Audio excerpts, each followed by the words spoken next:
Welcome to another medicine of the week, focusing on chemotherapeutic agent called Paclitaxel, belonging to the group of taxanes, together with docetaxel and cabazitaxel. Paclitaxel, originally isolated from the bark of Taxus brevifolia, works by disrupting microtubule dynamics during cell division. Microtubules are essential structures for cell division, forming the spindle apparatus that separates chromosomes during mitosis. Paclitaxel binds to beta-tubulin subunits of microtubules, stabilizing them and preventing depolymerization, in contrast with Winca alkaloids that inhibit polymerization of microtubules. This stabilization arrests cells in the G2/M phase of the cell cycle, ultimately leading to cell death. Paclitaxel is indicated for the treatment of various cancers, including breast, ovarian, lung, and bladder cancer. It is often used in combination with other chemotherapeutic agents or as a single agent depending on the specific cancer and stage of the disease. It can be used in both neoadjuvant and adjuvant setting, for example in early breast cancer. Also, Paclitaxel can be used in the case of curative chemoradiotherapy, especially in non-squamous cell lung carcinoma, where Paclitaxel serves as a radiosensitizing agent. Paclitaxel is administered only via intravenous infusion.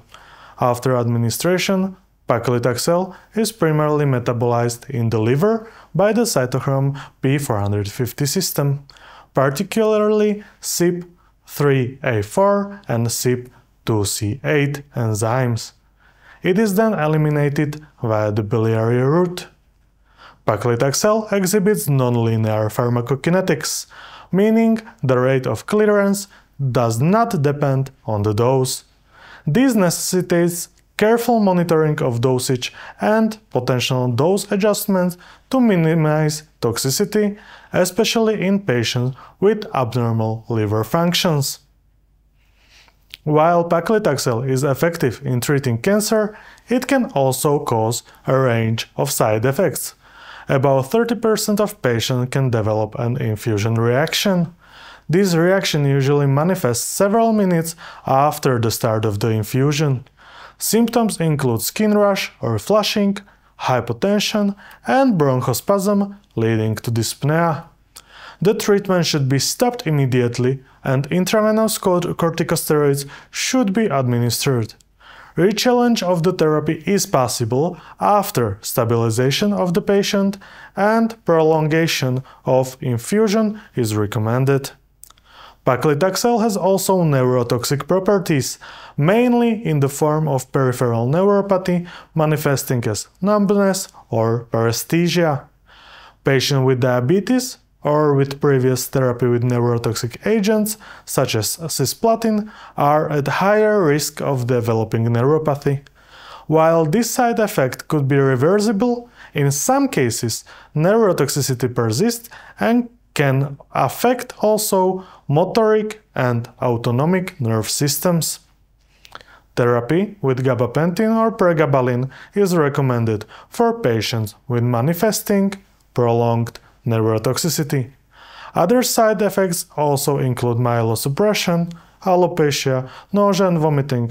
Some patients also may develop cardiotoxicity, manifesting as sinus bradycardia or other rhythm anomalies such as second and third degree heart block.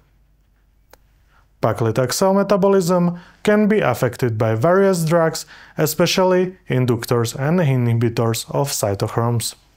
CYP3A4 and CYP2C8 inhibitors such as ketoconazole and clarithromycin can increase Paclitaxel plasma levels and toxicity, while inducers, for example rifampicin and phenytoin, can decrease Paclitaxel plasma levels and efficacy.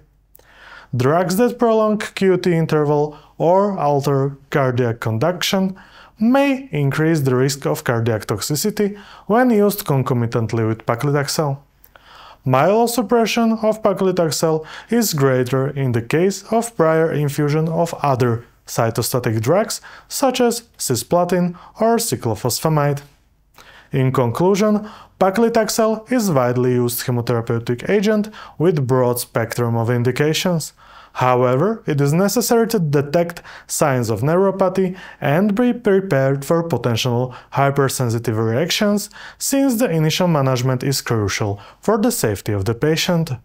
Nevertheless, do not underestimate potential myelosuppressive effect of paclitaxel, especially in concomitant therapy with other cytostatic drugs. Thank you for your attention, and for more information consult your medical textbook and reliable sources.